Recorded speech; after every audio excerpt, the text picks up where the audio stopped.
don't forget to share your experiences on social media and use the official hashtags, hashtag #OurSea, hashtag Dive Philippines, hashtag It's More Fun in the Philippines. Tag us at DOT Dive Philippines and at tourism_PHL. Up next, we will learn about the different sustainabilities in the diving industry.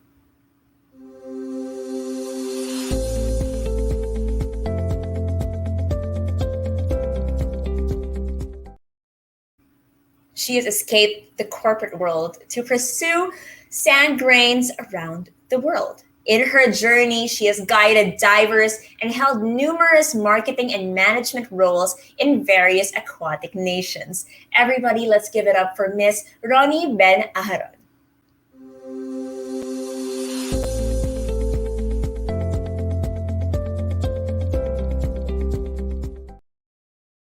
Hi everybody. Good morning. Can you see my screen well? I do have a slight problem with my screen, so bear with me just 1 second.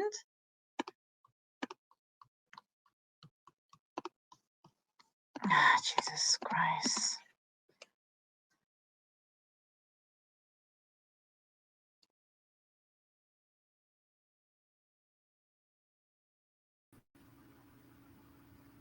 While Miss Ronnie sets up, let's check in and see how many people are also saying hi on the chat box. I hope that you guys are still here, still energized, excited to learn about the next few sessions that we will have for today. It's exciting. It's been such an exciting day so far. For those that are also with us, please don't forget to join and look into Travex, our Drive Expo. Take advantage and book a meeting with our partners. Just go to the Expo Hall tab, find the seller's booth, click on it, and you'll see a calendar icon. Press it to schedule a meeting with them on your preferred date and time. All right. I'm seeing Anna Chua here, and I want to give a quick shout out to her. Hi, Anna. She's saying that she quoted Tobias with him saying women are better divers. I would love, that's absolutely true. We're more graceful, beautiful. So happy International Women's Month, ladies. Vanilla Grace Torres, she says she finds seahorses challenging to shoot because they're very shy. It's very true as well. Maybe we can also try that little trick that we learned from Adam fairly earlier on, squiggling your little finger and see if it catches their attention. I'm so inspired and so excited to get back in the water and start taking more photos. I hope to also be exploring wreck sites very soon. So if you guys also have recommendations for me on wreck sites to visit, put it on the chat box. Stuff in the Philippines, beyond, that you have personally been to. We'd love to hear from you as well. All right. Are you excited for the next talk? Let's see if Miss Ronnie is already available. Okay. Remember, guys, if you are, again, posting on social media, tag us, use the hashtag It's More Fun in the Philippines, hashtag Dive Philippines, and also hashtag #OurSea, We're almost at the end of our second day. Tag us also on Instagram and on Facebook, DOT Dive Philippines, and also tourism_PHL. I hope this day has been exciting and enlightening so far. We also have a raffle happening later on in the evening. We've already picked out our winners, so make sure you stay tuned to find out if you've won and what prizes are in store for you. Okay, are we ready to bring back the wonderful Miss Ronnie?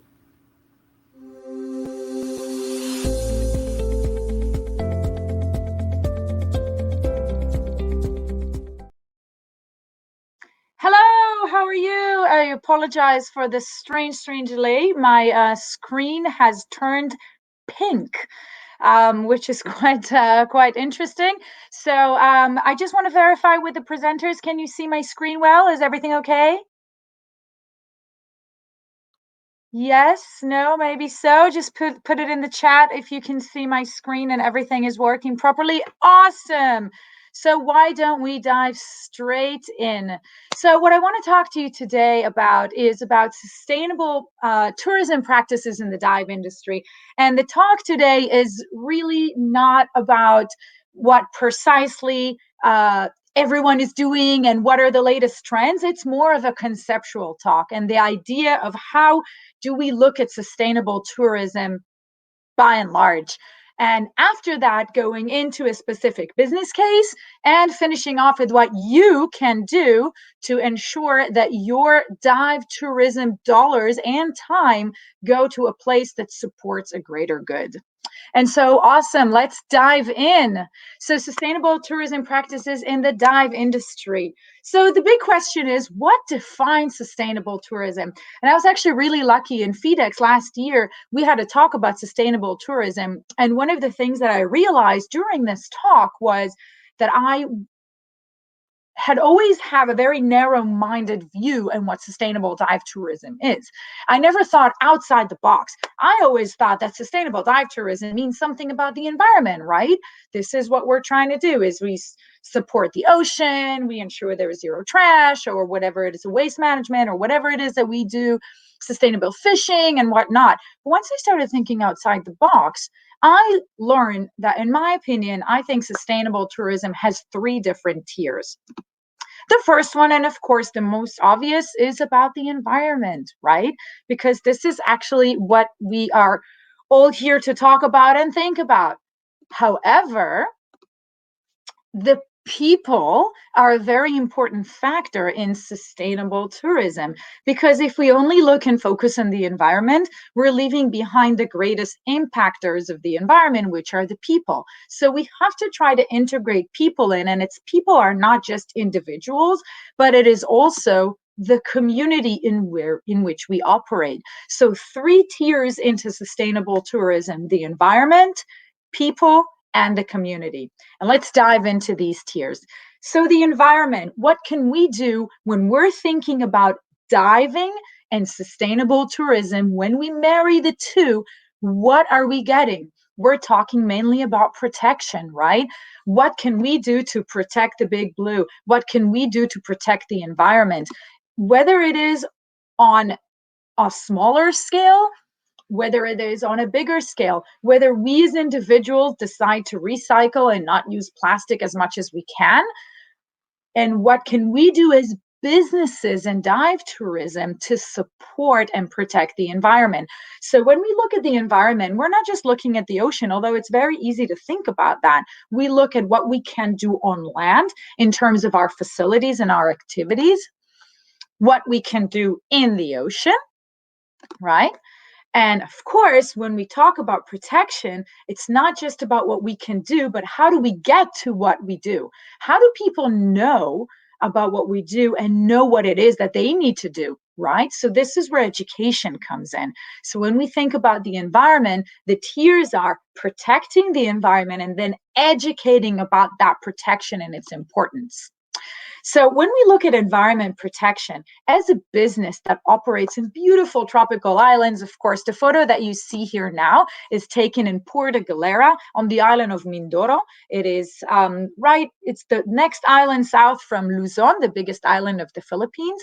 And in this beautiful, pristine environment, environmental protection becomes very, very important. So, when you look at it as a business that operates in these locations, we're talking about what are some of the things that we can do to protect on the local level, right? So first thing that comes to mind is, of course, solar power, right? Try not to spend or waste energy if you can harvest natural energy.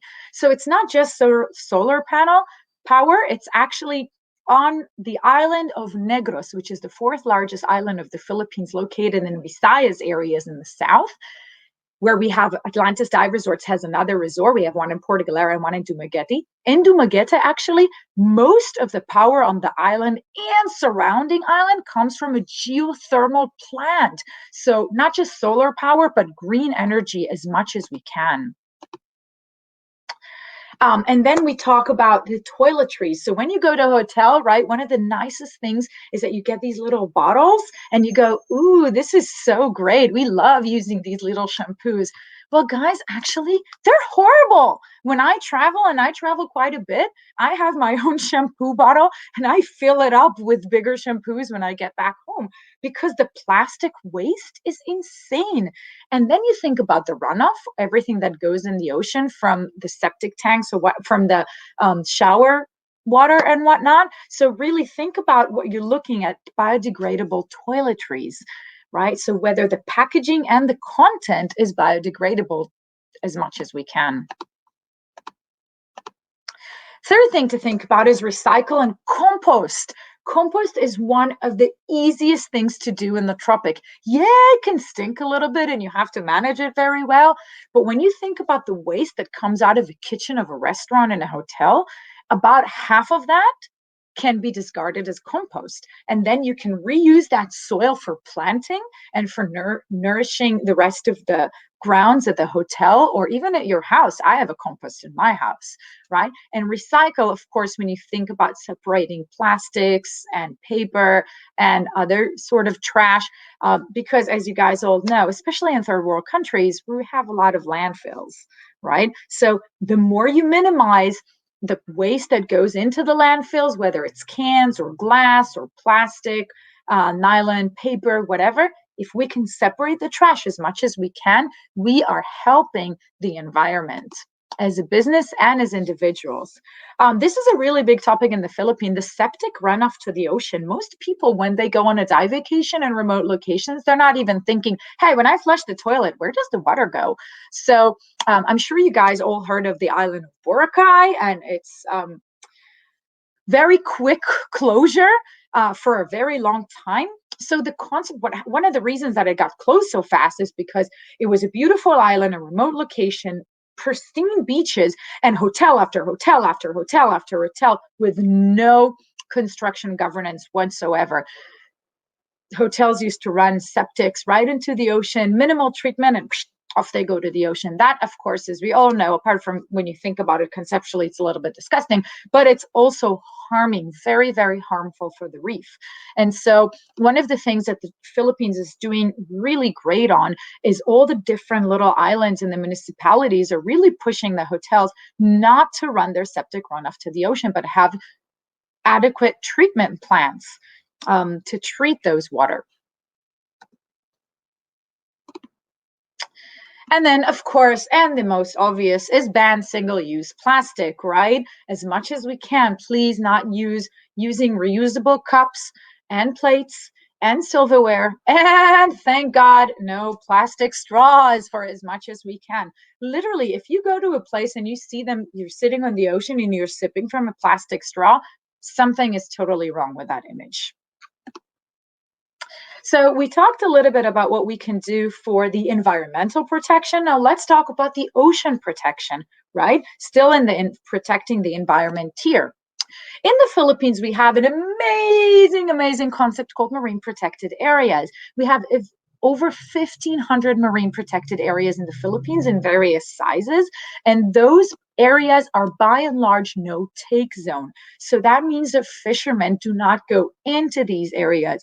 And by not going in, we're helping recover the fish population in the general area as a whole. Actually, if you guys are into the history and the impact of marine protected areas, I do encourage you to go to our website, atlantishotel.com, and under webinars, we have a full webinar about the history of marine protected areas in the Philippines and the conservation efforts and the story of Apo Island in the Visayas. So in case you wanted some more information.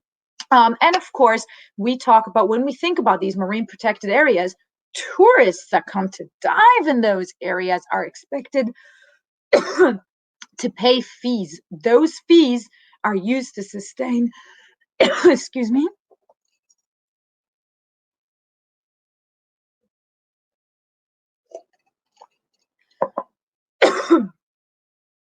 sustain the activity and community.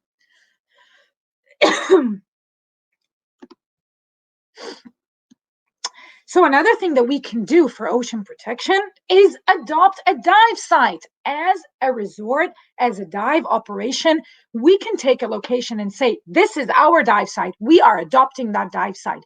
What does it mean to adopt a dive site? It means that we ensure there is a mooring line. It means that we count the fish in there and report it back to the community or the governing body. And we do trash management. What does trash management mean? This is a really fancy word to actually doing cleanups underwater. And the last thing we can do to help protect the big blue is, of course, coral planting, especially in the Coral Triangle where we're located in the Philippines. So coral planting helping rebuild the reef. We did an amazing project this past July with the Coral Restoration Foundation and one local foundation in the Philippines, helping to plant corals in Darwin. And we are really proud to be the partner in Darwin, the only partner in Darwin for this project, apart from actually adopting a dive site that's right in front of us, the Atlantis House Reef. We've adopted that about 1.5 years ago. So this is what we do with the coral planting. We are actually we're taught and educated on a tree, and we planted these trees. And what you do is you collect pieces of broken coral, whether they were broken from human activity or from just natural activities like a storm or whatnot, and then we plant them on this nursery. And then as they grow, we monitor that weekly, we clean them up. And as they grow, when they get to a certain age and size, we plant them back to revive the reef. So we talked about what we can do for protection. And when we talked about protection, we talked about the protection we can do on land to support the ocean, the protection in the ocean, and of course, the concept of education, protecting what we love. So when we talk about education as a dive resort, we can educate 3 different groups, 3 different sectors. One is, of course, our guests. That's almost the easiest because people who are divers, by and large, they love the ocean and all they want to do is learn about what else they can do to help it. Other tiers where it's getting a bit more tricky, but much more fun is, of course, educating the staff. And finally, the community. So when we talk about educating our guests, what can we do as a dive center or as a dive resort, or anyone actually can do this as a group leader, someone like Tobias who runs awesome underwater photography workshops. Share what you do, share what you know, spread the knowledge, spread the love, let people know what they can do and tie them into this goal of protection. How do we do that? We do that by sharing the knowledge. We do marine life presentation to our guests on a nightly basis. So every night we have a different topic for the presentation. And once people get to know something, they become connected with it. They care about it more, right? If somebody just told you right now, oh, about this village in Africa that's getting wiped down, some of us more than others would be spending some time thinking about it. But if you knew someone from that village, if someone from that village that you know and you love and you respect, something happened to them, suddenly that whole experience is much more closer to you. And that is the concept of educating and sharing the knowledge with the guests, is to tie them into this entire effort. Tie them into the conservation efforts that we do, right? With the coral planting, we are actually in the process of potentially thinking of opening those up to guests. Like our weekly activity of cleaning up these trees can be open to guests so they can go and participate in that activity and again, create that connection. And of course, the dive éthique. So no gloves. Don't touch. You want to take a picture of a pygmy seahorse? Awesome. You don't need to break the sea fan for it, right? So, it sounds a little bit repetitive and almost self-explanatory, but you have no idea how many people actually do these things. So the first tier of education was to educate our guests. Second tier is the staff, right? How do you take people that work in a dive resort and potentially not necessarily as dive guides, maybe not in the dive team, maybe part of your room service, restaurant, whatever it is, how do you tie them in to that greater goal? The way we do that is by basically taking our staff and making them part of a team, making them part of the company, making them part of this greater mission. And the way to do that is not to create glass ceilings for local staff. You see this a lot, right? You go around the world, you travel to a location, you get there, and you see all the locals working in the restaurant and a room service and whatnot. And when you get to the water and you're about to dive, guess what? You get a foreign dive staff. Um, a lot of places do that because of just a service ethique. But in the Philippines, guys, the Filipinos are the nicest people on the planet. We know that. And so we've made a decision as a company to build the capacity within the staff. So building the capacity, that means we've got almost 95% of our staff is local. All the dive staff is local. And that is something we really take pride of. Also, everybody's homegrown. So when you got someone from the restaurant team who wants to become a dive guide, great. Prove yourself, prove that you can do the work that you're doing now and outperform all of the expectations. Wonderful. We'll take you all the way up to an instructor. Again, this is how we build a community. You tie people in, make that connection, and then implementing the protection and the greater view becomes easy. We also have a couple of things that we do for the stuff for empowerment. So again, the idea here, guys, is that when you develop capacity for sustainability, it is not just about, again, the environment on land or in the ocean. It's about the people. And how do you build capacity within the people that are tied to the organization? So the way you do that is you empower. What we do is we actually have a system. It's a pretty interesting system. So we've got a self-governed loan system. The staff can choose to donate a percentage of their pay on each paycheck into a fund.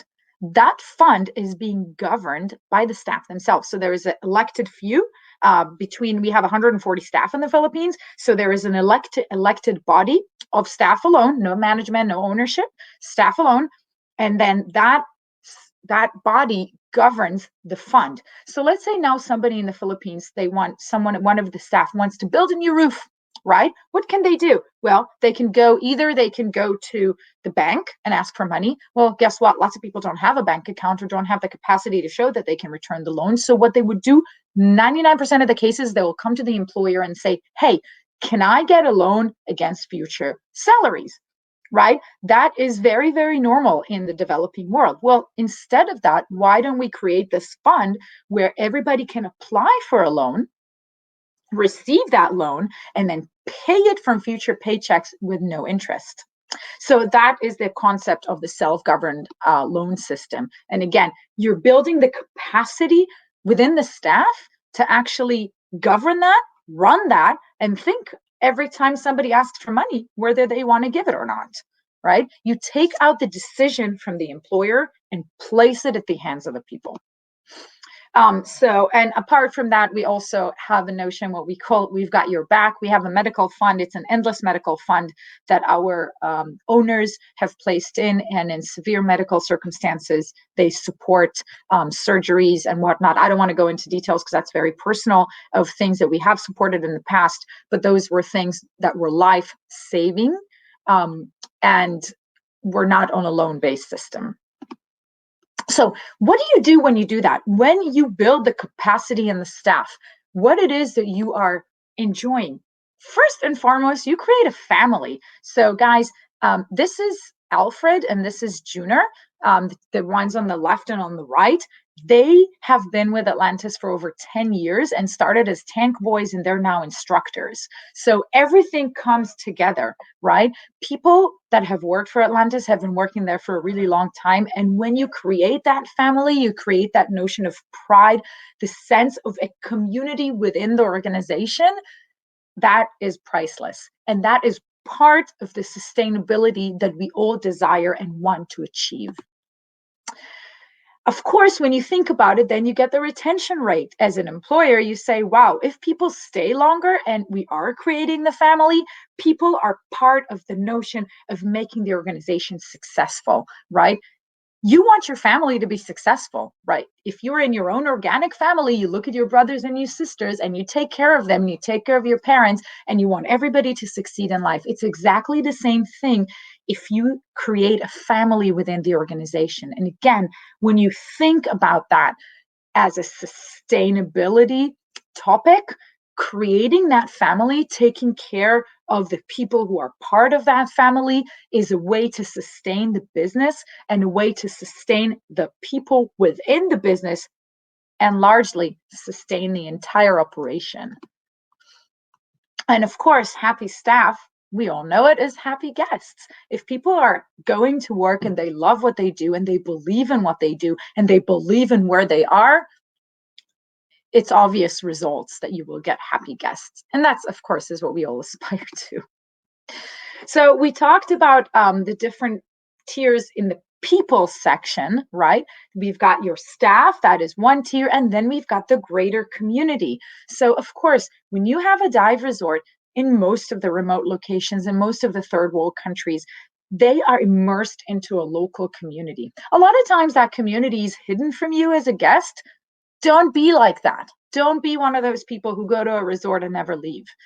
It happened to me in the past, way back, way before I was in the dive industry. I remember I flew. We were in Jamaica in a sandals resort. So sandals is a big brand for like couples only and whatnot. And so you're in the sandals resort. You're staying there. It's all inclusive. Everything's amazing, beautiful. Wow, wow, wow. Been there 1 week. Didn't leave the resort. On the last day, I said, you know what? This is crazy. Like, we don't know what's out there. When you leave the resort, you suddenly understand what environment we are in. So actually, in partnership with our guest, we manage a feeding program in 6 local schools because remember, we are in provincial areas. And what we do, of course, more than the feeding program, is building knowledge. When you build knowledge, remember what it is that you do, you protect what you love. So building knowledge in the local community, we have a program that we have developed with a local NGO called the Big Blue Network. We are taking that to local schools. And the Big Blue Network is taking that further into local schools to introduce youth to the ocean ecosystem. And the idea is doing that by swimming, diving, snorkeling, and just exploring. So what we're teaching along with the Big Blue Network, this is their mission. What they're doing is actually focusing a lot on the seagrass beds, where we have a lot of those in the Philippines, and they're very important ecosystems for the marine ecosystem. They do a lot of International Coastal Cleanup Day. Of course, we all do that. Collect the trash, talk about how it got there, and actually create the understanding in people's mind that when they do this on the beach, it ends up somewhere, right? Involve the youth to help them paint and do activities that make them familiar and make this whole concept of conservation fun, right? So that's the 3 tiers that you can look at, again, into cleanups, building the capacity, and of course, making it fun. So we've talked about the 3 different tiers to sustainable tourism. 1 is the environment on land and in the ocean. 2 is the people, by and large, the staff that are part of the organization to think about the sustainability and sustaining the business in the tourism industry. And 3 is the community in which the business operate in. So 3 different tiers. And guys, the strongest case to make to this is, of course, the business case, right? So the business case that I use is Atlantis, because that's where I work and that's what I know. And that's actually how I came up with this whole concept of, wait, conservation is way more than just the environment. So at Atlantis, our guests are our existence. If we don't have guests, we can't exist. So if you go back to what we talked about with the people, educate your guests, make them part of that effort, create that sense of community. We have 40% of our business is repeat business. That says a lot about the level of service and the love that exists within the family. Our role as a business, as divers, as a dive resort, is to leave a legacy, is to be leaders in the idea of sustainability.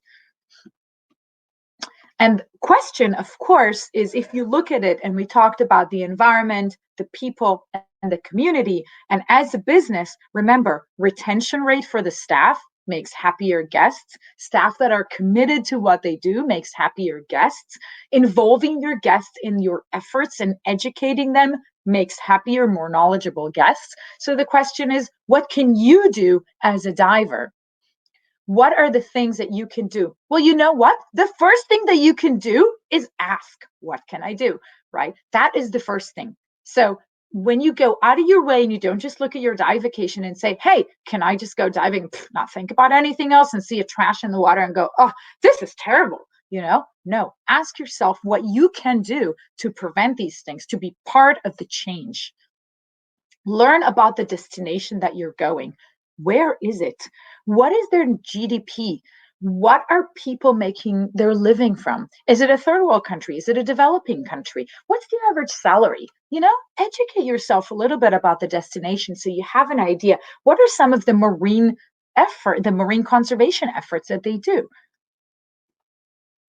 And of course, choose and support a sustainable resort. And by meaning sustainable resort is one that supports the 3 tiers that we talked about, or I should say resort or dive operation, right?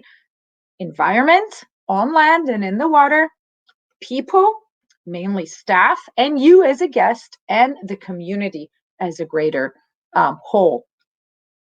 And look for citizen science programs like the ones being run by reef.org. For example, these are trips that you can go on, count fish, trace coral growth, heaps of stuff to help collect data that helps us understand the marine environment better, and then, of course, protect it better. So these are 4 things that you can do. Ask, learn about the destination, choose and support a sustainable dive operation, and then look for citizen science programs to take part of this greater effort.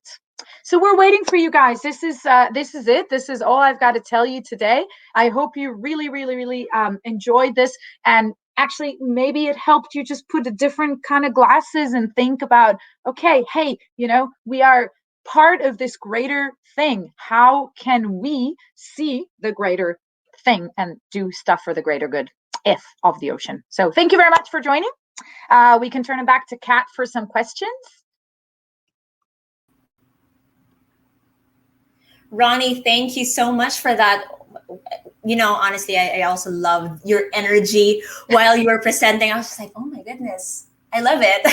I love it. And prior to the talk as well, my view on sustainable tourism was also quite a single tract, and learning about how we can empower communities from you, for our guests, our staff, down to our staff. We start viewing and understanding how sustainability needs to be multi-sectoral and how everyone has a key role to play when it comes to sustainability and conserving the oceans. Before I get to the seated questions, I have one that's like I've been itching to ask, because COVID has threatened the fight for zero waste, and you mentioned this the aspect of zero waste within resorts and organizations.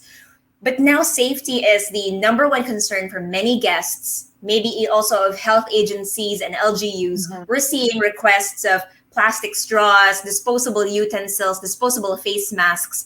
Like everything has to be wrapped in plastic to ensure that it's free from the virus. How can we now encourage zero waste given these circumstances? Well, and first, please let me start by saying I am not the Department of Health, nor can I make any determination or recommendation that is based on what the requirements and the regulations are. I can tell you how I live my life within this madness of COVID. So let me show you something, and I'll be right back. Hold on. Okay.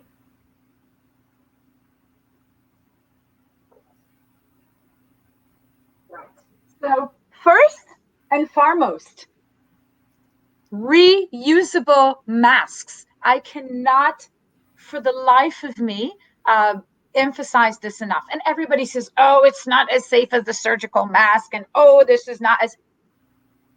You're not allowed to say bullshit, but depending on the mask that you use, okay, guys, my mask is 3 tiers or 3 levels or 3 whatever cotton, 100% cotton mask. When I blow through this, nothing comes out. We've done the candle test. I'm sure you've seen the candle test, right?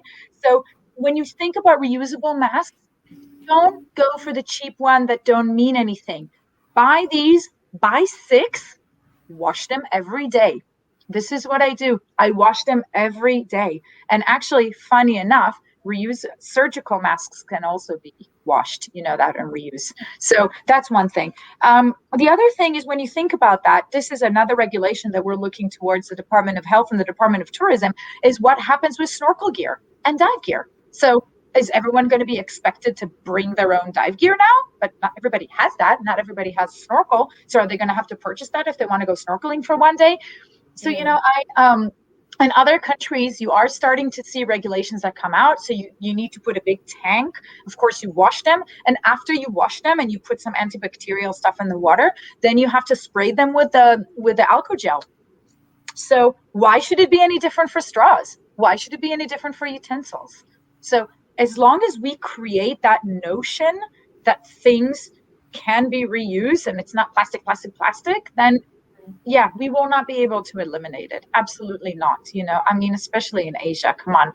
It's all about single use. It's all about plastic. But the little that we can do, I travel with my own set of straws. So here's an example. So when I go to a restaurant, I don't even touch their straws. I don't care if they're plastic or paper or whatever. I don't even touch them. I have my own straws and then I wash them and then I know they haven't been infected by the virus, which, by the way, I already had. So I had COVID. As you can see, I survived. And so I'm not saying people should get it, but I'm saying there are things that you can do at your own personal level to protect. Absolutely. Then thanks for also sharing that information with us and your mask. I will also get one of my own. Now, how can we now, as the public, properly spread awareness for marine protection? You gave so many wonderful tips and advice, and you're also working heavily with the local communities as well. But for those that are just starting out, I want to be able to help in my own little way. How can we spread that awareness? Well, the first thing you can do is exactly what you said, is actually ask, how can I help? That is 50% of it. If you have the desire to assist, if you want to be part of this, you will find a way. So like I said, if whether you're a dive tourist and you're choosing how or where you're going to spend your next vacation or with who, then I think the idea is to choose one that's sustainable. And today, organizations have that stuff on their website. So you can go into a hotel and you can have a look. If you choose to spend a couple thousands of dollars when you go away on a liveaboard, ask them about the biodegradable products, for example. Ask them about single-use plastic. It is not a dirty topic. Ask. So I think that's one. Second, if you want to become part of it, then you can find out when you are choosing your next dive vacation. Obviously, you're not buying this online, right? You're emailing with someone or you're calling someone. Ask them, hey, what it is that you guys have going on that I can be part of. Absolutely. So I think this is how we can spread it as divers, as guests in the dive industry, right? Right. And in line with that, when you're asking these dive resorts, and say, for example, you would have yours, there you have your favorite go-to resorts that are probably not as sustainable yet in terms of the practices that you've shared. How can I encourage my favorite resort to adapt more sustainable practices? Oh, awesome. You as a guest, and I can tell you this as someone who works for a resort, right? You as a guest have the most power. If you go to the resort and you ask to speak to the manager of the resort, or of course, if it's a smaller resort and you get to meet the owners on site, have a chat. Be like, hey, I think it is very important. Or I heard this crazy lady once talk about all these things that you can do about sustainable tourism. What are you doing? Share with me your thoughts. Is there a nearby school? We've been getting so many requests lately. And I love that. We were getting requests from groups who are about to come and say, hey, I'm coming to what can I bring with me to give to people? Can we go to a school and give them some school supplies? Can we go to a hospital and give them some hospital supplies? Like, what can we do to help? So again, like I said, if you have that willingness, you can make the difference. And so either ask, or when you're on site and you think they should be doing more, or you're being served a plastic straw, look for the manager and say, hey, can I put in a request? Write it in your review on TripAdvisor. Today the internet is make everything visible. And so you have so much power in your hands as a guest to make a difference. Absolutely. And in line with that as well, how do we encourage the local community to make the switch to sustainable toiletries? Ooh, that's a really hard one, because the entire concept of sustainability and protection of the environment as a business case was the hardest sell, was of course for the local community, right? um, Take the Philippines as an example. Dynamite fishing. How long did it take to get that out of most of the islands, right? A very long time. You needed to make an economic case that tourism in a certain area will be supportive enough of the income of the local community that they won't have to blow up the reef. So that is an ongoing process, I think. So I would say understand that nothing is short sighted, nothing is from today to tomorrow, but you are part of the change. If you go to a place that is a remote place and you support a resort or a dive center that puts sustainability on their flag, you are part of that change in the larger aspect of things. Don't try to cheat on marine park fees. Yes, I'm sure. You know what? Not that all the money goes to exactly where it needs to go. But even if 80% of it goes to where it needs to go, or even 60%, you've done enough. Like, for example, even in the US, now in the US, you have an actual measurement for NGOs, and they take, for each dollar that you donated to that NGO, how much of that dollar goes to that cause. So, Right. same thing in developing countries, right? Not, if you put $1 in marine park fees, it's not all the $1 is going to the local fishermen to support them so they will stop fishing. But at least some of it goes to. So again, it's just being part of that change. See the longevity. Don't lose faith. I think it's not just as easy as like telling also the local community stop doing this, right? Because most of them, this is simply just what they know, and they're Yeah, limited to that. And that's where your advocacy on educating, providing new options as well come in, yeah, and really getting them involved. I love the fact that even with your staff, you get them involved, get them to try diving as well, so they become part of what they're doing. They find more meaning and purpose in the advocacy as well. So thank oh, you for that. absolutely, absolutely. When I started at Atlantis, I ran the reservations, Mhm. and there were a couple of girls in the reservation team, and one of them has never been to the water. She is afraid of the water, as lots of Pinoys are. Yes. And so it took a couple of years. She wouldn't dive, but finally she did go snorkeling. And I remember she went snorkeling in Apo Island, which is one of the most beautiful places in the Philippines. She came back, she's like, oh my God, this is so pretty. This is so amazing. I had no idea. When you do that, you make the change in one person, and that person is going to talk to the rest of their family and to the rest of their family members. And, it's just, you just spread that knowledge and the love. Absolutely. Now we have one more question here about an adopt a pet program from the World Animal Foundation, where they symbolically let people adopt sea creatures to spread awareness for the marine ecosystem. Do you think that we can properly adopt, and they say, excuse the pun, the same system for the local setting? I mean, why not? I know the Global Turtle Foundation has a thing where you can adopt a turtle. And so they actually estimate what it would take to keep a turtle alive through their nesting and hatching programs. So they know what it would take, and so you can adopt a turtle. I'm sure you should be able to adopt a whale shark. Or something like that. So yeah, I think if that's what the question was meant at, yeah, I'm pretty sure that we can do something like that. The other thing you can do is adopt a program. So Mm. if a resort knows how much it costs to do a program like that locally, um, you can adopt one. as a group, if you're traveling with your friends and maybe the cost is not so high, then you can ask the resort if you can adopt a program, an informative session in one of the schools. Great idea. You mentioned earlier about like the fees, etc. And just want to like poke that a little quickly. How has the local government exerted in their efforts to preserve the marine ecosystem in the district? What have the local government units have been doing to take care of the marine ecosystem? Oh, well, actually, it's funny because going back to the story of Apo Mhm. Island is a community-led marine protected area. It's the Yes. longest lasting one in the Philippines because it's community-led. If the community is not sold on the idea, you're never going to get it to work. It's just not going to work. They will fish there at night, or they will do whatever they can to kind of cut the corners, right? But if you get the community involved, and again, that is through education, talk about fish life cycle, talk about the importance of healthy coral reefs to the fish population, make the case that